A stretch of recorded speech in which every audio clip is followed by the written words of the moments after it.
Hello and welcome to Kettle and Bones, where we make really delicious, really healthy food. And you can too. Today we're doing something just a little differently than we have ever done before, because this episode marks the first in a short series, wherein we will make a variety of tempting, low-carb main dishes from a single hunk of meat, a strikingly lovely whole pork loin. This is a great opportunity to explore a few different cooking methods for the various cuts of meat that we'll get. Today, in part 1 of our 3-part pork loin mini-series, we're making tender, juicy pork chops. Let's get cooking! For the average grocery shopper, a whole pork loin is probably a little intimidating. They can come in various sizes, but... Here we go. Whew. Some of them are pretty huge. I'm not gonna lie, if I saw this coming at me in a dark alleyway, I would be nervous, to say the least. It's no surprise that many people see this lying in the grocery store meat section and think to themselves, nope. But by the end of today's episode, hopefully you feel just a little more confident in your ability to cook something like this. This particular pork loin has a nice fat cap on one side. This isn't the best trimming job I've ever seen on one of these, but that's okay. Sometimes we must work with the cut of meat we have. The silver skin, that's a thin, tough, iridescent membrane, has already been trimmed off of this pork loin, so that's good for me. But if your butcher trimmed yours less thoroughly, you might still need to remove it yourself. There are a bajillion videos online about how to do this. So one of the great things about a big old pork loin like this one is that it's a pretty economical cut of meat.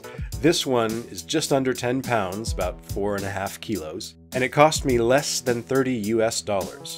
So I could serve this up in generous 1/2 pound portions of pork, and that's 20 servings. That's fantastically affordable for a main meat item. I'm going to pat this dry with a paper towel just to make sure there's no remaining juice from the packaging. And now, since our pork loin mini-series is going to be a trilogy, we're cutting this into 3 sections based on how we'll be cooking them. The end of the loin closer to the shoulder has more fat and connective tissue in it, while the opposite end, the sirloin end, is much leaner. If we cut these 2 ends off, we leave the center cut in the middle. This is where the fat cap is the thickest, and usually this does very well in the oven as a roast. And that's exactly what we're going to do. The center cut and the shoulder end will go into the freezer for another day. Really quickly, let's take a look at the 2 end cuts side by side. The shoulder end on the left, much more fat marbling throughout. It's going to be much more forgiving to cook without worrying so much about overcooking it and making it tough and dry. The sirloin on the right, that's a bit of a tricky one. It's a really lean, tasty cut of meat, but the window for cooking this all the way through, but not overcooking it, is pretty narrow. What to do? Here's what we're going to do. We're going to cut this into 4 thick, juicy chops, probably about 1.5 inches thick at least. That's about 3.5 to 4 centimeters. Now let's think this through. If I try to pan fry these, I will probably end up overcooking it in order to just have it done all the way through. There's just not enough fat in here to keep this juicy. Low and slow is the way we'll go. So low, in fact, we're gonna go submarine with these. Sous vide, a French cooking method that is world-renowned for its ability to keep particularly lean cuts of meat tender and juicy. Just what we need. We're going to lightly season the outside of our chops first with a simple dry rub. I want to try something today that's a little different than many standard pork chop recipes. There's nothing wrong with the standard rosemary and garlic on pork. It's delicious and it would be fantastic on these. But let's do something a little outside the box. Let's do salt, dry rubbed sage, and one of my favorite all-purpose seasonings, smoked paprika. I'm just going to sprinkle and rub this on the outside of each chop, nothing fancy. Now, cooking sous vide does require a little bit of specialty cooking gear, but fortunately, recent technological advancements have made sous vide cooking more accessible than it's probably ever been. The French words sous vide translate to under vacuum, and what we have here are vacuum sealable sous vide bags. These are big enough that 2 chops should fit comfortably into each bag. So in they go, keeping as much space between them as we can. There are many different ways to vacuum seal food, but I'm just using the little hand pump that came with these bags. Put the pump over the valve, pump it up, and voila. Shrink-wrapped pork chops ready to go. Now, in a large pot or tub or bucket or cooler or any heat-tolerant container, we need lots of water, deep enough to submerge our bags of chops into. Onto the side of that container will perch my sous vide device. This is essentially a small water heater with a pump, a timer, and a sensitive thermostat. It heats the water to exactly the temperature we want. It circulates the water around the container to ensure there are no hotter or cooler spots in there, and it perfectly times the cooking of our chops. So we get an end result that is fully cooked, yet still tender and juicy. We'll be cooking these at 144 degrees Fahrenheit, that's 62 degrees Celsius, for 1 hour. We're going to clip each bag to the edge of the pot, making sure that our chops are completely submerged in the water and that nothing is blocking the intake or output of the sous vide cooker. We need that water circulating evenly for the temperature to be consistent.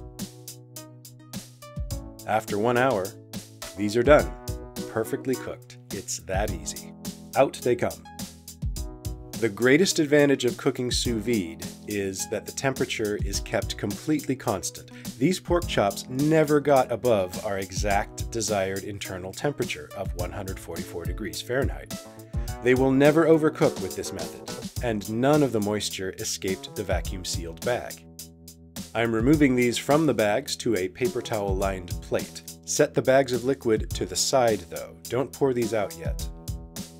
I'm going to pat these dry with another paper towel to prepare them for their next phase of cooking. Yes, you heard me right. There is still something left to do with these. While they are perfectly cooked inside, they're not much to look at. In fact, if it weren't for the redness of the smoked paprika, these would look gray and pretty unappealing. You can see a seam on the edge of the pork chop from the vacuum sealing. We can make this look much tastier with a quick excursion into a hot skillet. By the way, this isn't just a cosmetic measure that we're taking. We're going to sear these on high heat, getting some nice browning on the outside, and remember, browning means flavor, especially on the side with the fat cap. I want to get that as bubbly and crispy and nicely seared as I can.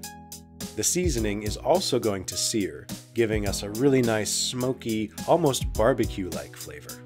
Almost.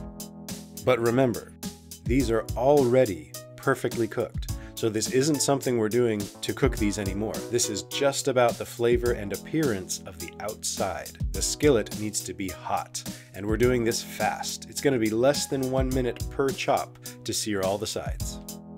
Again, we are... That's smoky. We really want to sear that fat cap nicely. With all sides of our chops seared, these look a lot more appetizing, and they'll have that nice, almost crust layer on the outside. I'm going to let these rest for a moment while we make a lovely pan sauce to drizzle on them. Right now our chops are flavored with fairly dark, mellow tones, so I want to contrast that with a brighter sauce. I'm thinking of a lemon pepper sauce. With that in mind, I'm going to start by toasting some black peppercorns.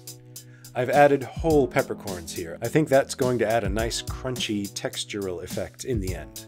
Next, I'm adding some chopped shallots. Shallots, as you may remember, are a slightly sweeter, less oniony onion that are fantastic for making sauces.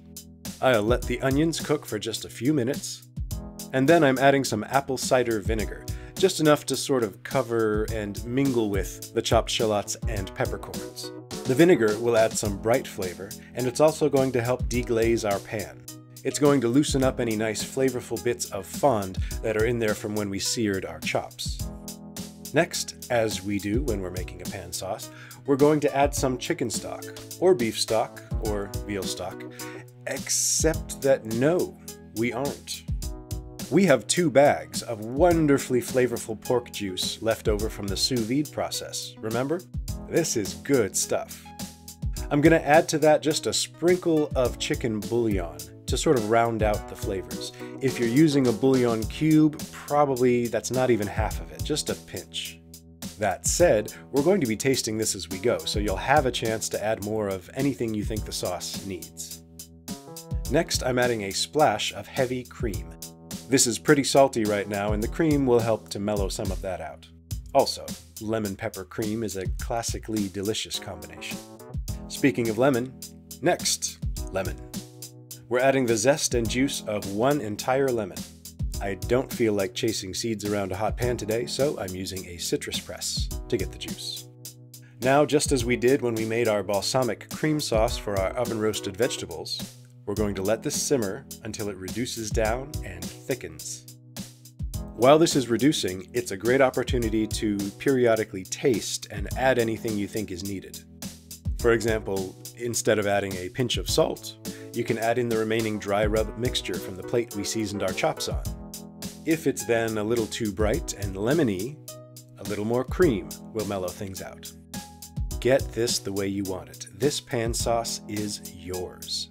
Same as before, when we can run the spoon through the sauce and reveal the bottom of the pan for a moment, that's a sign that it's getting thicker. How thick do we want it? There's not really any one right answer, but I'm imagining drizzling this over thick, juicy slices of pork chop, and I want it coating each bite. I want to be able to dip into a puddle of it. You know, a sauce. The spoon trails are taking a little longer now to come together, so you know the drill. Heat goes off, very cold unsalted butter goes in. These chunks have been in the freezer for about 20 minutes. We have a smaller volume of sauce today than when we made our balsamic cream sauce before, so I'm going to add the butter one piece at a time. For emulsification to happen, remember, it must melt and be incorporated into the sauce slowly. If we put too much butter in at once, the butter will turn our sauce greasy and it won't form an emulsion as it should. One at a time, slow and steady. We're almost ready to plate. Let's take one of our beautiful, juicy, roasted, crusty, flavorful chops and cut it into slices. I like to slice these into about 10 or 12 slices and then fan them out across the plate. Visually, this works best when you can see just a little bit of the cross-section of each piece. Beautiful. Let's spoon on some of our rich lemon pepper cream sauce. I have not strained the sauce to make it smooth like a gravy. I've left it chunky. That's how I prefer it, but you could press this through a fine mesh strainer if you want a smoother sauce. Look at how that clings to the pork slices. Finally, I'm going to color this with just a little additional sprinkle of smoked paprika and some leaves of parsley. Folks, I think we have another winner here. The creamy, bright sauce is just perfect with the dark, smoky, almost crusty exterior of the seared spices. And the inside is perfectly juicy and cooked throughout. That's hard to do with pork sirloin, but now we can. Stay with Kettle and Bones for many, many more fantastic low-carb and keto-friendly recipes, including whatever we end up doing with the rest of this pork loin. We still have that center cut and shoulder end. What do we do? What do we do? But for now, just enjoy your tender, juicy pork chops.